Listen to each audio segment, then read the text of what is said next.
খায়বার যুদ্ধ বিজয়ের পর নবীজি হজরত মোহাম্মদ সাল্লাল্লাহু আলাইহি ওয়াসাল্লাম ও সাহাবায়ে একরাম খায়বারে ইহুদিদের এলাকা দখল করে নিয়েছিলেন।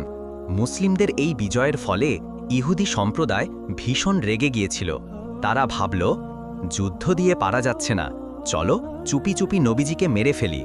জাইনাব বিনতে হারিস নামক এক ইহুদি মহিলা বলল, আজ আমি তাকে এমন কিছু খাওয়াবো যা তাকে পৃথিবী থেকে মুছে দিবে।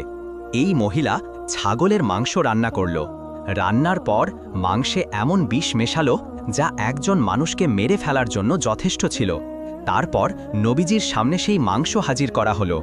নবীজি মাংসে একটা কামড় দেওয়ার সাথে সাথে থেমে গেলেন আর বললেন, এই মাংস আমাকে জানিয়ে দিয়েছে যে এতে বিষ রয়েছে। তোমরা ওই মহিলাকে ধরে নিয়ে আসো।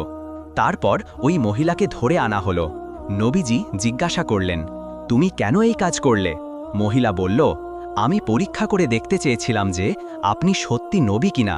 আপনি যদি সত্যি নবী হন তাহলে এই বিষ আপনার কিছু করতে পারবে না, আর আপনি সত্যি নবী না হলে এই বিষ আপনাকে মেরে ফেলবে।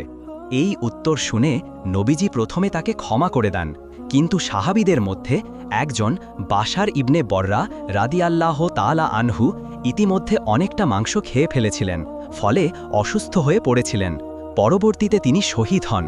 সেই মহিলার উদ্দেশ্য শুধু বিষ দেওয়া পরীক্ষা হলেও তার এই বিষ মেশানো মাংসের কারণে একজন সাহাবী মৃত্যুবরণ করেন, ফলে সেই মহিলাকে হত্যার বদলে কারাদণ্ড দেয়া হয়। নবীজি তার ইন্তেকালের দিন বলেছিলেন, আমি এখনও অনুভব করি সেই বিষ আমার দেহে ছড়িয়ে আছে। মনে হয় আজ আমার মৃত্যুর সময় বিষের প্রভাবেই এসেছে।